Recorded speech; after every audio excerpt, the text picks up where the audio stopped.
আলহামদুলিল্লাহ, সমস্ত প্রশংসা, সমস্ত তারিফ সেই মহান রব্বুল আলামিনের জন্য, যে মহান রব্বুল আলামিন আমাদেরকে আজ এই পবিত্র জুমার দিন জুমার নামাজের উদ্দেশ্যে জামিয়া মসজিদে আশা বসার তৌফিক দান করেছেন। আমরা সকলে বলি আলহামদুলিল্লাহ।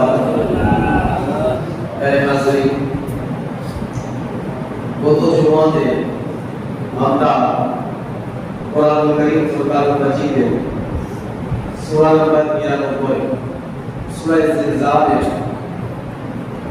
ফজিলত এবং তার কয়েকটি আয়াতের তরজমা এবং তাফসীর শুনেছি। আজ ওই সূরা জিলজালের বাকি অংশগুলো তার তরজমা এবং তাফসীর ইনশাআল্লাহ আমরা শ্রবণ করব। যে আল্লাহ রাব্বুল আলামিন এই সূরার মধ্যে আমাদের কি আদেশ করেছেন, কি উপদেশ দিয়েছেন এবং এই সূরা থেকে আমাদের শিক্ষা কি। গত জুমাতে যে বিষয়গুলো আলোচনা হয়েছিল এর ঝলকে বা কয়েকটি কথায় আমি ওই দৃশ্যগুলো আবার বলে দেই, যে পুরো সূরাটি স্মরণে থাকবে। যে আল্লাহ রাব্বুল আলামিন প্রথম আয়াতে ইরশাদ করেন, প্রথমত আমরা ফজিলত করেছিলাম এই সূরা জিলজালের ফজিলত হচ্ছে কোরআন কারীমের অর্ধেক তেলাওয়াত করার সওয়াব। এই সূরাকে সূরা জামিআ বলা হয়। তারপর এই সূরার মধ্যে আল্লাহ রাব্বুল আলামিন কিভাবে কিয়ামতের আগে ভূমিকম্প আসবে, এই জমিনগুলো থরথর করে কাঁপবে, এই বিষয়টি আল্লাহ রাব্বুল আলামিন এই সূরার প্রথম আয়াতে ইযা যুলজিলাতিল আরদু জিলজালাহা ইরশাদ করলেন। তারপরে আল্লাহ রাব্বুল আলামিন বলে ওয়া আখরাজাতিল আরদু আসফালাহা, যখন এই মাটির নিচ থেকে মাটি তার ভার সমূহ বের করে দিবে। ওয়া ক্বালাল ইনসানু মা লাহা, তখন কি হবে? এই বিষয়গুলো দেখে সমস্ত মানুষগুলোর মুখে একটি কথা আসবে, তাকে কি করে দিয়েছে। এতদূর আলোচনা আমাদের ছিল, তাকে কি হয়েছে, এই জমিনগুলো থরথর করে কেন কাঁপছে। আলোচনা গত জুমায় এতদূর হয়েছিল। একটি হাদিস আমি বর্ণনা করেছিলাম যে সাহাবায়ে কেরাম রাদিয়াল্লাহু তাআলা আলাইহিম কাছে রাসূলুল্লাহ সাল্লাল্লাহু আলাইহি ওয়াসাল্লাম ইরশাদ করেন যে এই আয়াতের ব্যাখ্যা, যে জমিন কিয়ামতের আগে তার সমস্ত কিছু বের করে দিবে, মানে মুক্তা ধন সম্পদ খনিগুলো। টাকাটা বলবে আমি তো এর জন্য টাকাতে করেছিলাম। ছিনতাইকারীরা বলবে সম্পদগুলো দেখে, সোনা রূপা দেখে আমরা তো এই জিনিসগুলোর জন্য তো ছিনতাই করেছিলাম। যারা আত্মীয়তা বিচ্ছিন্ন করেছিল, ভাইয়ের অধিকারকে পেয়ে খেয়ে ফেলেছিল, তারা বলবে আমরা তো এই জিনিসগুলোর জন্যই তো আত্মীয়তা বিচ্ছিন্ন করেছিলাম, আর সেগুলো কোনো কাজে নেই। শুধু এই সূরাটির মধ্যে আল্লাহ রাব্বুল আলামিন এই কিয়ামতের কিভাবে কিয়ামত সংঘটিত হবে এই বিষয়ে না, বরঞ্চ এই সূরার মধ্যে কিয়ামতের দিন কি হবে এই বিষয়ে আলোচনা হয়েছে। আল্লাহ রাব্বুল আলামিন এর আগে আমাদেরকে আবার খবরদার করে দিচ্ছেন, ওয়াকাল ইনসানু মা লাহা। আল্লাহ রাব্বুল আলামিন বলেন ইয়াওমাইযিন তুহাদ্দিসু আখবারাহা, সেদিন পৃথিবী তার সমস্ত বিষয়ের দিক থেকে খবর দিবে। এই জমিন কি করবে? সমস্ত খবরাখবরি দিয়ে দিবে। জমিন সমস্ত কিছু খবর আল্লাহ রাব্বুল আলামিনের দরবারে পেশ করবে। প্যারে হাজিরিন, এই জমিন আমরা যাকে কিছু কথা বলে না, এই জমিনের উপর আমরা না জানি কি কি করি, এই জমিনকে আমরা বন্ধ করে দেই, এই জমিনে বড় বড় পিলারগুলো পাইলিং করে দেওয়া হচ্ছে, এই জমিনকে কেটে আমরা নদী নালা বানিয়ে দিচ্ছি, এই জমিনকে কেটে দিচ্ছি যখন ইচ্ছা সেই জায়গায় আমরা ভারী জিনিস রেখে দিচ্ছি। জমিন কখনো কিছু বলে বলে না। এই জমিনের উপর আমরা ঘুমিয়ে যাচ্ছি, জমিন কিছু বলে না। এই জমিন আমরা লাভ দিচ্ছি, কিছু বলে না। এই জমিনকে আমরা কেটে ফেলছি, কিছু বলে না।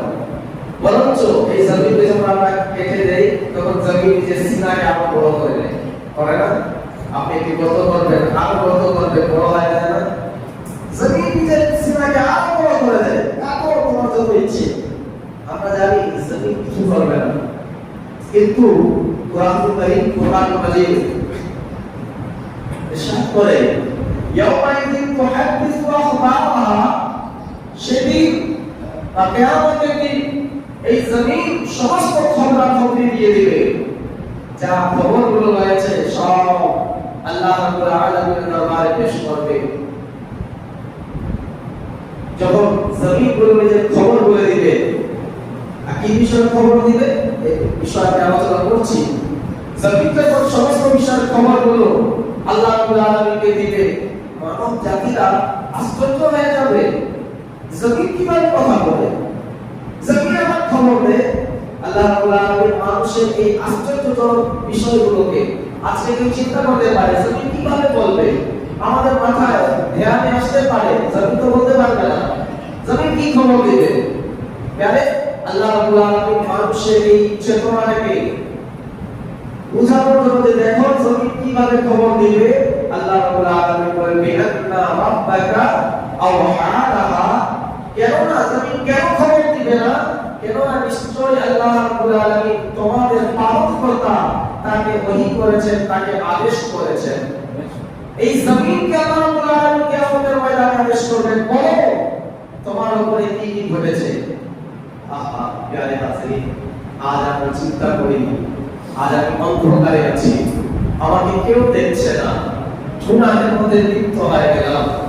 আজ আমরা চিন্তা করি যে ঘরের একটি কোণায় বাতি নিভিয়ে দিয়ে চারদিকে অন্ধকার করে দিলাম, বালিশের মাথা রেখে খেদা কম্বল মাথায় ঢেকে নিয়েছি, আমার পাশে ঘুমান্ত আমার ভাই আমার স্ত্রীও বুঝছে না আমি কি করছি।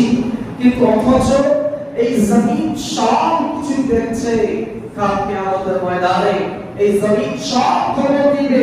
আল্লাহ রাসূল সাল্লাল্লাহু আলাইহি ওয়াসাল্লাম হযরত আবু হুরায়রা রাদিয়াল্লাহু তাআলা থেকে হাদিসটি বর্ণিত, নবী পাক সাল্লাল্লাহু আলাইহি ওয়াসাল্লাম বলেন, তোমরা কি জানো? এই হাদিসের এই আয়াতের ব্যাখ্যা স্বয়ং রাসূলুল্লাহ সাল্লাল্লাহু আলাইহি ওয়াসাল্লাম করলেন। তিনি বলেন, তোমরা কি জানো ইয়াউমাইযিন তুহাদ্দিসু আখবারাহা, এই আখবারাহার উদ্দেশ্য কি, এর অর্থ কি? সাহাবা একরাম আরজ করেন, ইয়া রাসূলুল্লাহ আমরা জানি না। নবী পাক সাল্লাল্লাহু তাআলা আলাইহি ওয়াসাল্লাম এর ব্যাখ্যায় বললেন, কাল কিয়ামতের ময়দানে জমিন প্রত্যেক নর নারীর কৃত কর্ম যা তারা করেছে সমস্ত কিছু বর্ণনা কিয়ামতের ময়দানে জমিন করবে। ভালো করেছে তো ভালো বলবে, মন্দ করেছে তো মন্দ বলবে। আজ আমরা বেখবর, আজ আমরা অচেতন, আজ আমরা চিন্তা করি কেউ দেখছে না, কেউ বলার মতো নেই, আমাকে কে ঠেকাবে? আজ আমার গায়ে শক্তি আছে, আর আমি ক্ষমতায় আছি, আজ সিংহাসন আমার হাতে আছে, আজ প্রভাব আমার হাতে, আজ টাকা আমার হাতে, আজ শক্তি আমার হাতে। যাদের কাছে শক্তি নেই তাদের উপর জুলুম করে দিচ্ছি, আর রাতের অন্ধকারে গুনাহ করে ফেলছি, আর একে অপরের সঙ্গে জুলুম করে যাচ্ছি।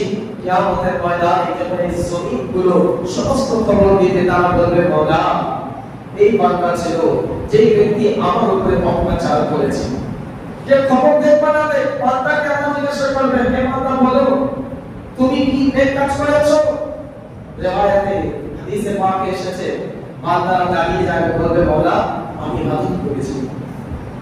এই হাদিসে বুখারী শরীফে পড়েছে, আল্লাহ রাব্বুল আলামিন এক বান্দাকে উঠাবেন, তাকে বলবেন, তুই আমার ইবাদত করেছো?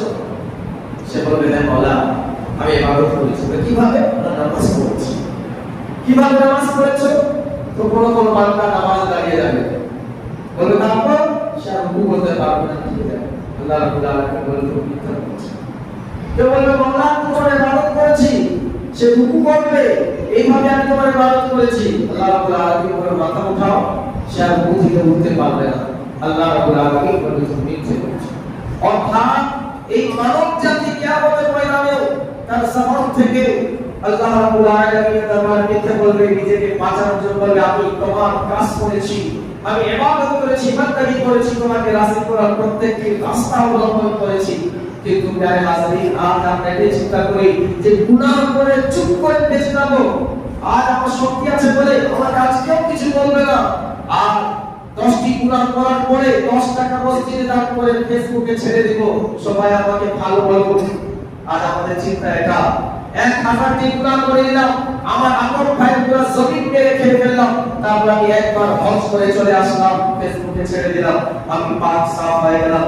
না প্রিয় হাজরিন, কেউ যদি বড় মানুষগুলো যদি আপনার বিরুদ্ধে সাক্ষী না দেয়, আমার নিজের অঙ্গ প্রত্যঙ্গগুলোকে আপনাদের ময়দানে আমার বিরুদ্ধে কথা বলবে। আল্লাহ রাব্বুল আলামিন সূরা ইয়াসিনের মধ্যে ইরশাদ করেন, আল ইয়াউমা নাখতিমু আলা আফওয়াহিহিম, কাল কিয়ামতের ময়দানে আল্লাহ তাআলার কথা এমন ব্যক্তিগুলোর মুখের উপরে মোহর লাগিয়ে দিবেন, তারা কথা বলতে পারবে না। আল্লাহ রাব্বুল আলামিন তাদের মুখে মোহর লাগিয়ে দিবেন, তখন তাদেরকে বলা হবে তোমরা কি করেছো? তারা বলবে মাওলা আমরা নেকির কাজ করেছি, আমরা সৎ পথে চলেছি, আমরা এই করেছি। আল্লাহ রাব্বুল আলামিন বলে তোমরা মিথ্যে বলছো, তোমরা মিথ্যাবাদী। মুখের উপরে মোহর লাগিয়ে দেওয়া হবে, আল ইয়াউমা নাখতিমু আলা আফওয়াহিহিম, তারপরে আল্লাহ বলেন ওয়া তুকাল্লিমুনা আইদিহিম ওয়া তাশহাদু আরজুলুহুম, তখন কি হবে? তাদের হাতগুলো সাক্ষী দিবে, তাদের পাগুলো সাক্ষী দিবে। হাত বলবে মাওলা মাওলা এই বান্দা তো এই হাত দ্বারা গুনাহ করেছে, এই বান্দা তো এই হাত দ্বারা নিজের ভাইকে, নিজের ভাইয়ের অধিকারকে দেয়নি, এই বান্দা তো নিজের নিজ থেকে যার শক্তি কম ছিল তাদের উপরে জুলুম করেছে। এই পাগুলো সাক্ষী দিবে কিয়ামতের ময়দানে আমাদের বিরুদ্ধে। আজকে যদি আমার হাতে অল্পটুকু খোঁচা মেরে দেয়, আমি বলবো আমার হাতে কেউ আঘাত করলো, আমার হাতে কেউ মারলো। আজ আমি আমার হাতের জন্য পুরো শরীরে শক্তি লাগাই দেই, লাগাচ্ছি না?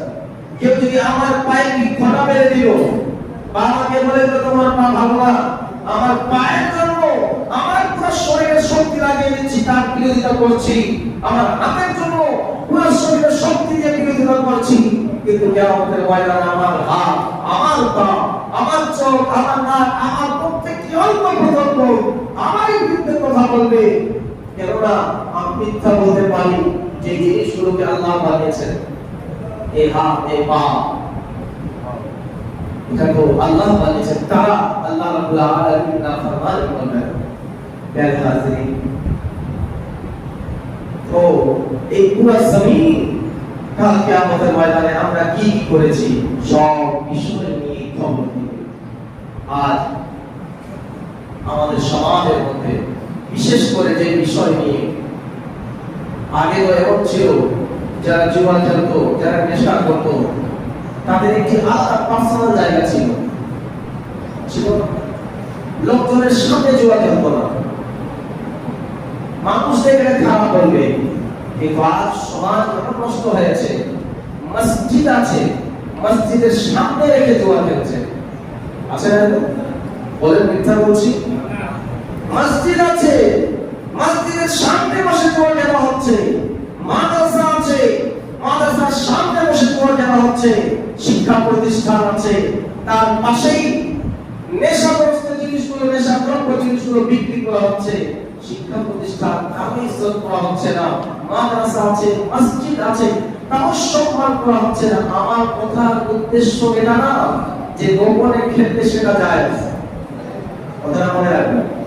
কিন্তু যারা আগে ছিল তারাও জানতো জুয়া একা একা লুকে খেললে সেটা ঠিক না, কিন্তু তাদের ভিতরে কিছুটা লজ্জা ছিল যে আমার থেকে যাদের বয়স বেশি বা আমার থেকে যারা ছোট আছে তারা দেখে আমাদের ব্যাপারে খারাপ কিছু বলবে। আগে নেশা জিনিসগুলো একটি গন্তব্য জায়গা ছিল, সেই জায়গায় যারা যেত তারা বুঝতো না সিঁড়ি। কিন্তু বর্তমান আমাদের মহল্লাতেই নেশা জিনিসগুলো বিক্রি হয়ে যাচ্ছে। আচ্ছা বলুন তো, আমাদের এলাকাতে যদি নেশা জিনিসগুলো বিক্রি হয়, এর দায়িত্ব কারা? এর গুনাহের ভাগীদার কারা হবে? যারা বিক্রি করেছে তারা শুধু হবে, নাকি আরো কারা হবে? জোরে বলুন। যারা বিক্রি করছে বা যারা খরিদ করছে তারা তো গুনাহগার।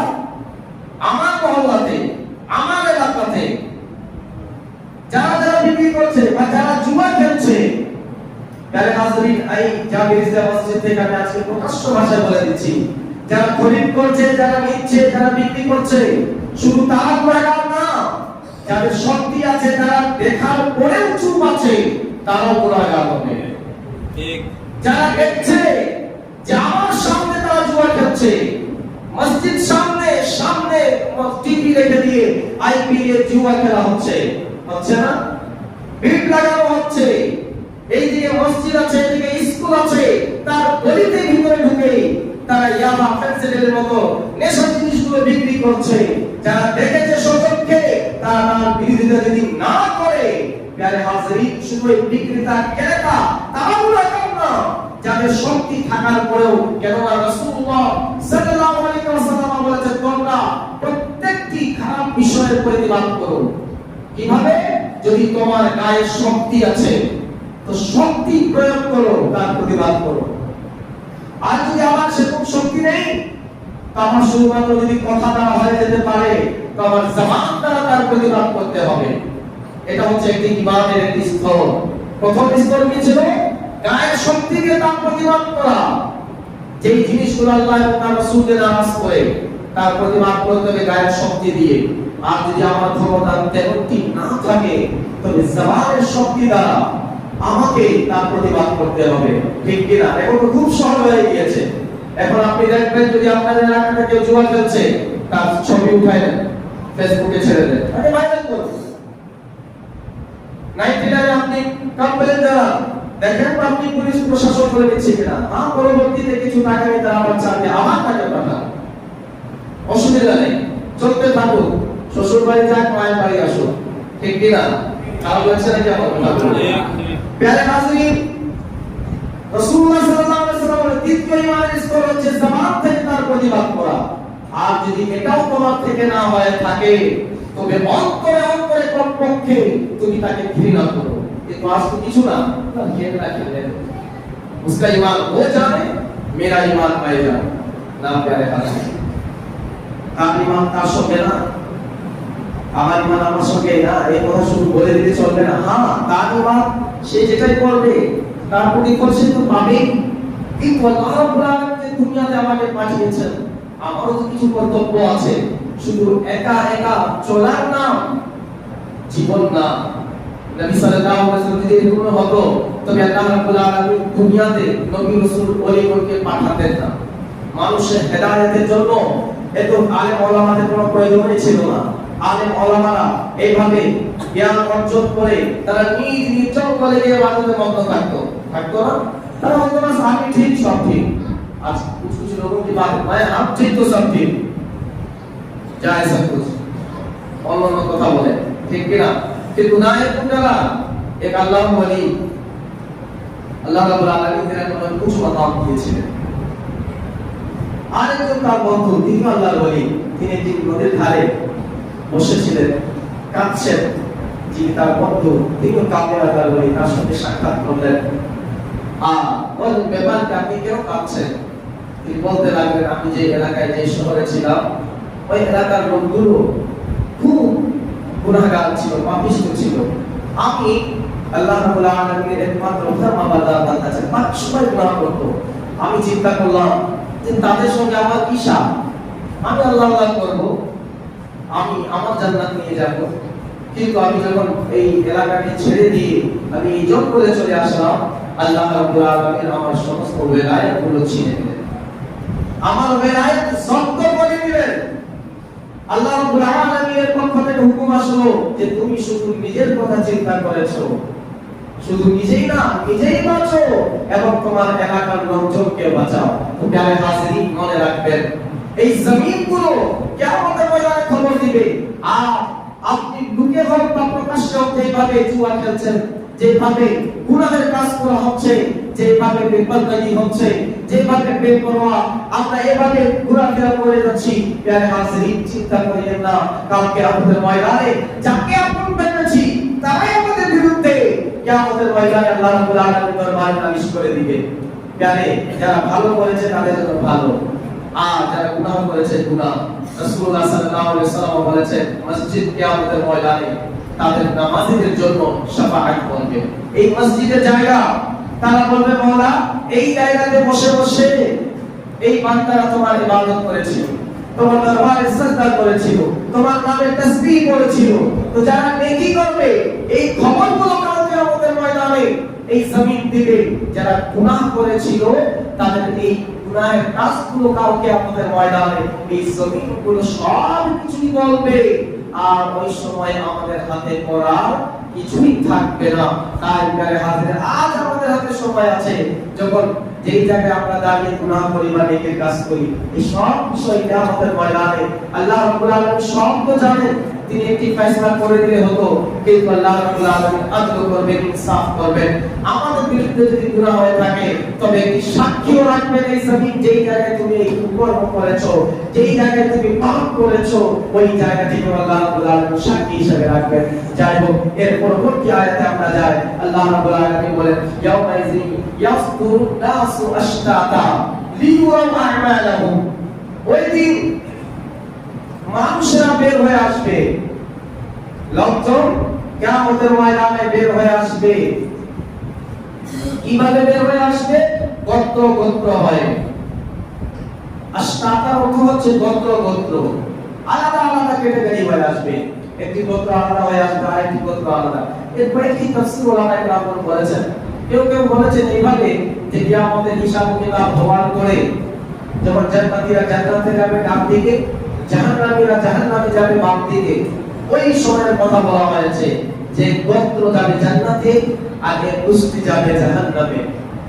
আর কেউ কেউ বলেছেন না, যে কবর থেকে যখন বের হবে আল্লাহ রাব্বুল আলামিন দুই ধরনের মানুষকে কবর থেকে বের করবেন।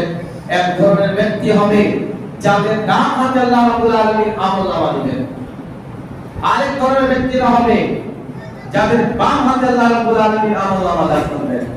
তো যাদের ডান হাতে আমলনামা হবে তারা তো কামিয়াব, আর যাদের বাম হাতে আমলনামা হবে তারা জাহান্নামের পথিক হবে, তাদের কাছে শাস্তি আসবে।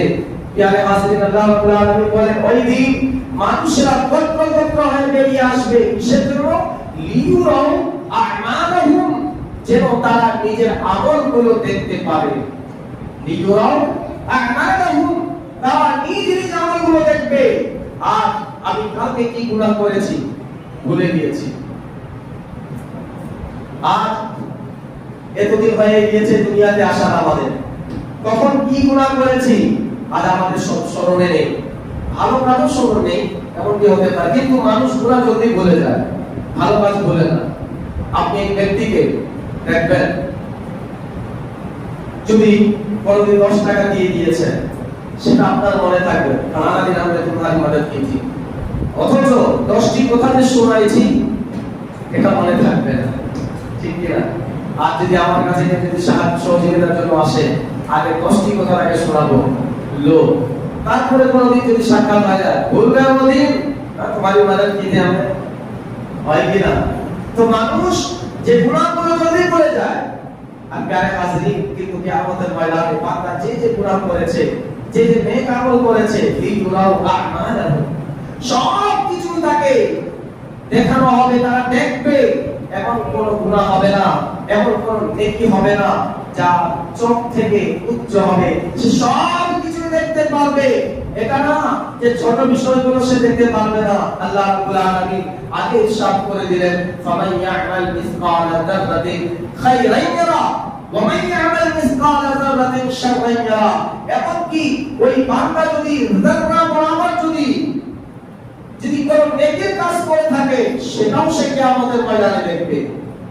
আর ওই বান্দা যদি যাররা বরাবর যদিও গুনাহের কাজ করে থাকে, যাররা মানে অনুপরিমাণ সময় যদি ওই ব্যক্তি যদি কোনো গুনাহ করে থাকে, তো সেটাও সে কিয়ামতের ময়দানে দেখবে। প্রিয় হাজিরিন, যখন এই আয়াতটি নাযিল হলো, হযরত আবু বকর সিদ্দিক রাদিয়াল্লাহু তাআলা আনহু রাসূলুল্লাহ সাল্লাল্লাহু আলাইহি ওয়াসাল্লামের সঙ্গে খাচ্ছিল। যখন ফামান ইয়ামাল মিসকালা যাররাতিন খায়রান ইয়ারা ওয়া মান ইয়ামাল মিসকালা যাররাতিন শাররান ইয়ারা, কোন পরিমাণও যদি কেউ নেকি করবে সেটা কিয়ামতের ময়দানে হযরত আবু বকর সিদ্দিক এই আয়াতটি শ্রবণ করে তিনি কাঁদতে লাগলেন, খাওয়া থেকে হাত ছেড়ে দিলেন, আওয়াজ করতে লাগলেন, ইয়া রাসূলুল্লাহ, যাররা বলাবে, যাররা কাকে বলা হয়? যার কোনো ওজন নেই, যেটাকে আপনি পাল্লায় উঠাবেন তার ওজন হবে না, শরীয়ত অনুযায়ী তাকে বলা হয় যাররা। অনেক সময় আমরা বলি যে সরিষার দানা, কিন্তু সরিষার দানাও তার কিছু ওজন হয়ে যাবে। হযরত উমর ইবনে খাত্তাব রাদিয়াল্লাহু তাআলা আনহু তিনাকে প্রশ্ন করা হলো, হুজুর যাররা কি আছে? হযরত ফারুক আযম মাটির উপরে হাত ঘুরিয়ে দিলেন এবং হাত ছাড়লেন, এবং হাত ছাড়াতে যতগুলো বালুগুলো বের হলো তিনি বলেন প্রত্যেক এক একটি করে যাররা আছে। তো বালু এক একটি করে সেটা যাররা। চিন্তা করে দেখুন না, বান্দা এত সূক্ষ্ম যদি কোনো গুনাহ করে থাকে এটাও কেউ কিয়ামতের ময়দানে দেখবে। আজ আমরা চিন্তা করি ছোট না ছোটা মোটা छोटे मोटे चीज है, ये क्या बात है, फलाना का दीवाती को किया है ना, क्या बड़ी बात है, क्या है, चलो जब फलाना के बारे में हमने खिलाफ कह दिया, क्या बड़ी बात है। आज আমরা ছোট গুনাহ কে ছোটই মনে করি না, কিন্তু ওই সাহাবী যিনাকে সর্বপ্রথম রাসূলুল্লাহ বলেছেন আবু বকর তুমি জান্নাতি, আবু বকর সিদ্দিক কে যিনাকে জান্নাতে রাসূলুল্লাহ সাল্লাল্লাহু আলাইহি ওয়াসাল্লাম বলে দিয়েছেন, হযরত আবু বকর সিদ্দিকের মাকাম এবং বা'দাল আম্বিয়া বিতাহদীদ তিনি আছেন নবীগণের পরে যার সবচেয়ে ঊর্ধ্বে মাকাম তিনি হচ্ছেন আবু বকর সিদ্দিক রাদিয়াল্লাহু তাআলা আনহু। তিনি যখন এই আয়াতগুলো শুনলেন, যার হিসাব দিতে হবে, ইয়া রাসূলুল্লাহ কালকে আমাদের ময়দানে আমাদের কি হবে, আমাদের অবস্থা কি হবে? হতে পারে আমরা মানুষ, আমাদের চলাতে ফেরাতে কোনো সময় কারো না কোনো কষ্ট হয়েছে, আমাদের কথাবার্তাতে কাউকে না কাউকে আমরা কষ্ট দিয়েছি, ইয়া রাসূলুল্লাহ সেদিন যার হিসাব হয় আমরা তো কিয়ামতের ময়দানে ফেসে যাব। হাসবো না? আমরা তো মনে বেঁচে যাব, বেঁচে যাব। প্রিয় হাজিরিন, চিন্তা করুন, এমন সাহাবী ইসলামের প্রথম খলিফা, তিনার চোখে পানি, আর আজ আমাদের অন্তর এমন মোটা হয়ে গিয়েছে, এমন কঙ্কালের মতো চামড়ার মতো শক্ত হয়ে গিয়েছে। আমি তো বলে আজকাল যে গ্রুপ যে বের তার চেয়েও মোটা আমাদের অন্তর হয়েছে। আজ এমন শক্ত কথাগুলো শোনার পরেও আজ আমাদের দিল কাঁপে না, আজ আমাদের অন্তরে আঘাত পড়ে না, কিন্তু তাদের দিল কেমন কোমল ছিল, তাদের অন্তর কেমন তুলার মতো নরম ছিল, যে শুধুমাত্র এই আয়াত শোনার পরে তাদের চোখ থেকে পানি ঝরঝর করে পড়তে লাগলো। বলে ইয়া রাসূলুল্লাহ আমরা তো মানুষ আছি, আমাদের দ্বারা তো পাপ হতেই পারে, জানি না কি হবে, কিসের চিন্তা। নবী পাক সাল্লাল্লাহু আলাইহি ওয়াসাল্লামের জবান থেকে একবার যেটা বের হয়ে যায় সেটা পরিপূর্ণতা পেয়ে যায়। নবী বলেছেন আবু বকর তুমি জান্নাতি, এটা প্রিয় হাজির তিনি অবশ্যই জান্নাতি। তিনি এর উপরে ইয়াকিন ছিল, তাও ইয়াকিন ছিল, এর উপরে বিশ্বাস ছিল, কিন্তু এর উপরে তিনি কাঁদছেন। প্রিয় আজ তো আমাদেরকে কেউ মুত্তাকিও বলেনি, জান্নাতি দূরের ব্যাপার, আমরা কোন হিসাবে আজকে দুনিয়াতে চলাচল করছি।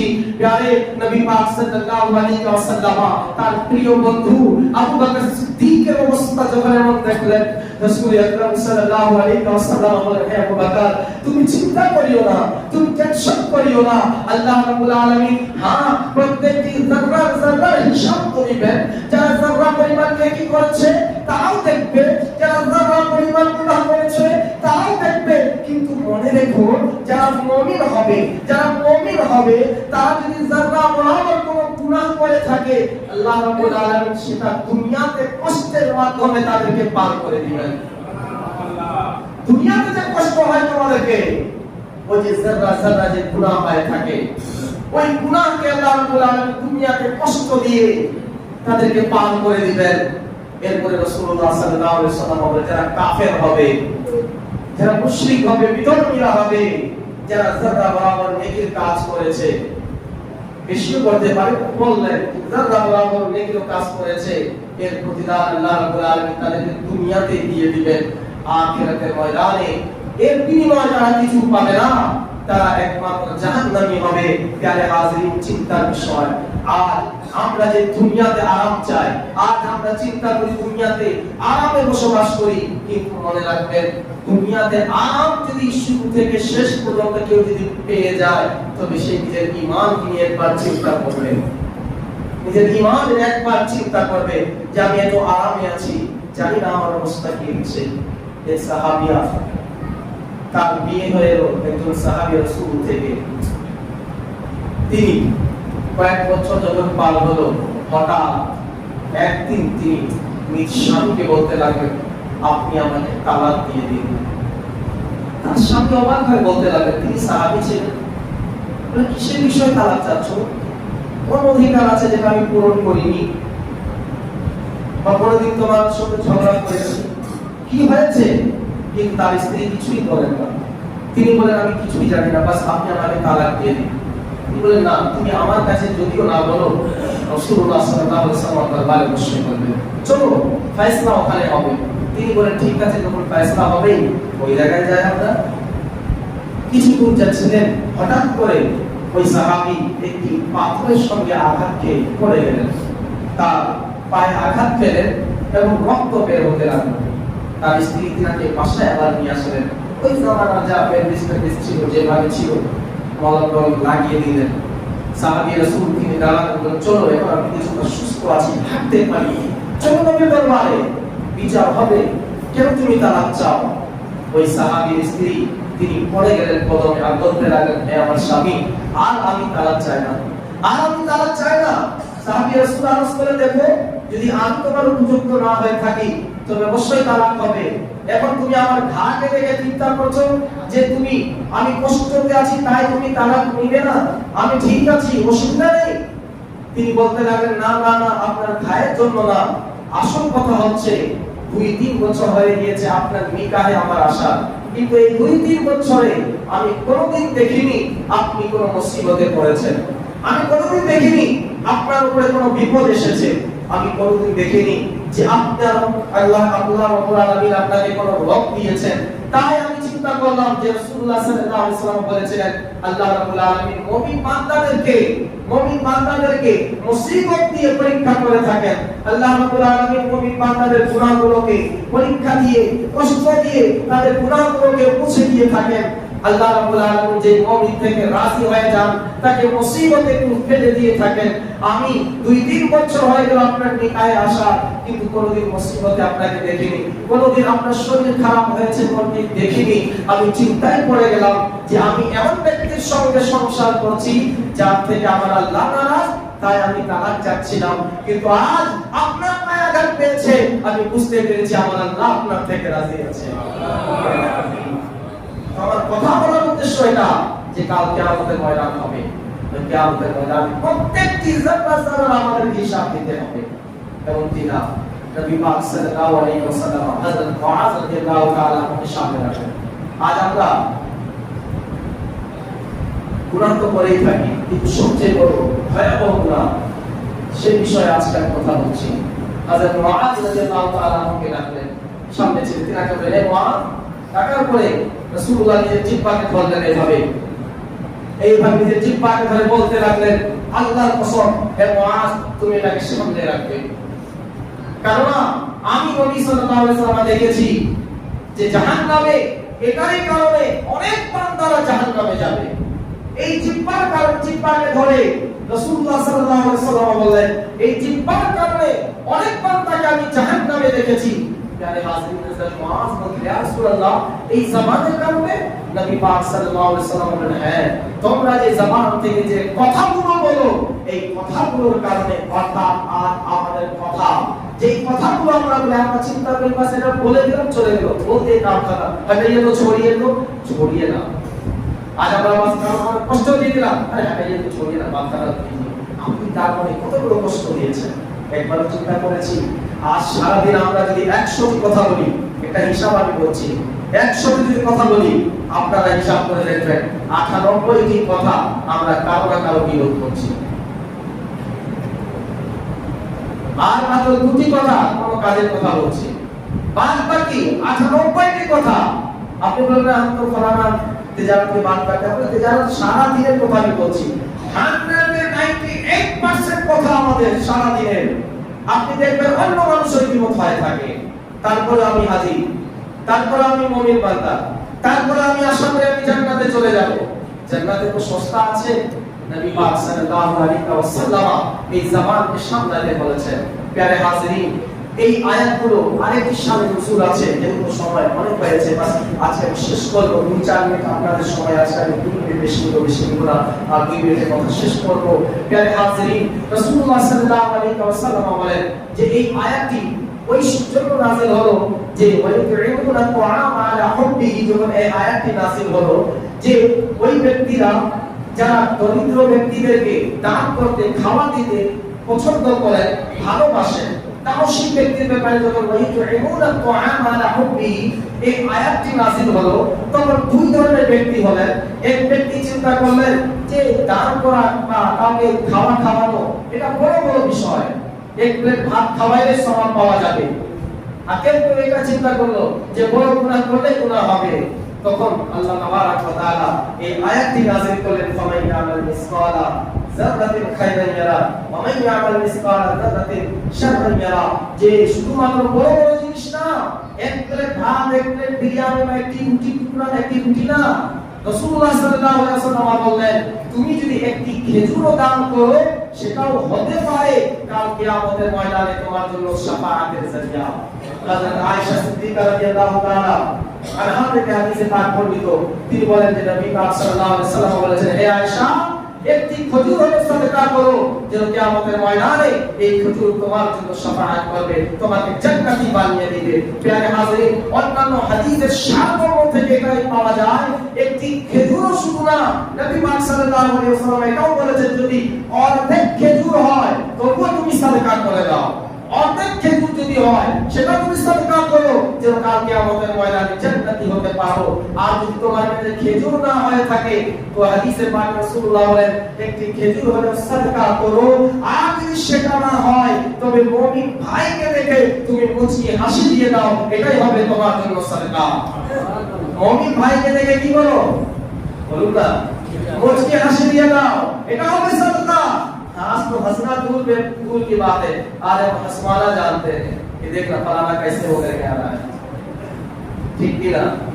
আর মুচকি হাসি কি দিব? তার মন খোলার জন্য, বরং তাকে মনকে কষ্ট দেওয়ার জন্য হাসির পাত্র তাকে বানিয়ে দিচ্ছি আমরা। কিন্তু নবী পাক সাল্লাল্লাহু আলাইহি ওয়াসাল্লাম শিক্ষা এটা। তো যাই হোক প্রিয় হাজিরিন, আর অনেক কথাগুলো ছিল। এই সূরা জিলজাল পরিপূর্ণ সূরা থেকে আমরা যে বিষয়গুলো শিক্ষা নিলাম, যে আমাদের ছোট ছোট গুনাহগুলো কাল কিয়ামতের ময়দানে আমরা দেখতে পাবো, আর ছোট ছোট নেকিগুলো আমরা দেখতে পাবো। তাই মাওলা আলী মুশকিল কুশা শেরে কোরআন কালামুল কারীমের লাস্ট উক্তি বলে বিশেষ করে তিনি বলেন যে কোন গুনাহকে ছোট মনে করে কোনদিন করিও না। হতে পারে এই গুনাহ তোমার জন্য জাহান্নামের অতি গভীর একটি কারণ হয়ে যায়। আর কোন নেকিকে ছোট মনে করে ছেড়ে দিও না। হতে পারে এটাই তোমার জীবনের শেষ নেকি এবং এটাই আল্লাহকে পছন্দ হয়ে যায়। তাই প্রিয় হাজিরিন, আমাদেরকে প্রত্যেক ছোট থেকে ছোট গুনাহ থেকে বাঁচতে হবে এবং প্রত্যেক ছোট থেকে ছোট নেকি হোক না কেন, সেই নেকিগুলো আমাদেরকে করতে হবে। আল্লাহ রাব্বুল আলামিন আমাদের সকলকে সঠিক বুঝ দান করুন। সকলে বলি আমিন। মা আলাইনা বিল বালাগ।